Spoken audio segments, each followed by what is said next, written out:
স্থানীয় কোনো নেতৃবৃন্দ নয়, এটা আমাদের বাংলাদেশের সেই 16 কোটি প্রত্যেকটা মানুষের হৃদয়ের সাথে গাথা। কারণ আমরা দীর্ঘদিনের প্রতীক্ষার পর আমরা আজকের সেই স্বাধীন বাংলাদেশ আমরা বাস করতে পেরেছি। আমরা এটা কোথা থেকে অর্জন করতে পেরেছি? আমরা সেই 1947 সালে সেই ব্রিটিশ, সেই পাকিস্তান এবং ভারত নামে দুটি রাষ্ট্র সৃষ্টি হয়, যারই একটি ধারাবাহিকতায় 1947 সালের 14ই আগস্ট পাকিস্তান সৃষ্টি হয়, 1947 সালের 15 আগস্ট ভারত ও দুটি রাষ্ট্র সৃষ্টি হয়। যে 52-এর ভাষা আন্দোলন, 66-র শিক্ষানীতি, 69-এর গণঅভ্যুত্থান। প্রয়োজনে সোশ্যাল ইসলামী ব্যাংক সব সময় আপনারই পাশে। সোশ্যাল ইসলামী ব্যাংক পিএলসি, উৎকর্ষ অবিরাম। আমরা আজকে আমাদের মাতৃভাষায় আমরা আজকে বাংলায় কথা বলতে পেরেছি।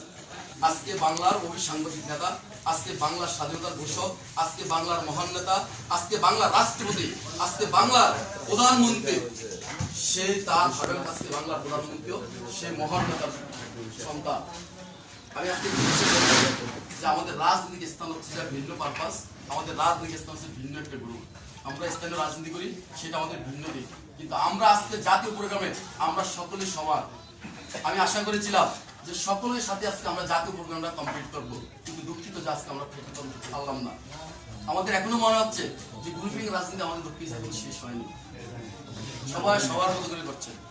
আমি একদিনে বলেছিলাম যে আমাদের সেই গ্রুপিংটা ছিল শুধু ইউপি নির্বাচনে, সেটা ছিল আমাদের একটা প্রতিযোগিতার একটা লড়াই, সেটা আমাদের কিন্তু ব্যক্তির স্বার্থের কোনো লড়াই ছিল না। যদি সেটা হতো তাহলে আজকে দক্ষিণাঞ্চলের ইতিহাসে, মাইনকার ইতিহাসে সবচেয়ে শান্তিপূর্ণ এবং গ্রহণযোগ্যভাবে একটা নির্বাচন এভাবে হয়েছিল। একটা গুটিল ঘোষার তখন হয়েছিল না, খুশি হয়নি। তাহলে এত কিছু বড় আপনারা এত শান্তিপূর্ণ নির্বাচন পেয়েছিলেন। আমার নেতা জনতা আলাদ আব্দুল্লাহ ইসলাম জাকুব ভাই এত সুন্দর একটি নির্বাচন করে দিয়েছিলেন, কিন্তু সে আজকে জাতীয় প্রোগ্রাম আজকে আপনাদের অনুপস্থিত দেখে আমি খুবই মর্ম।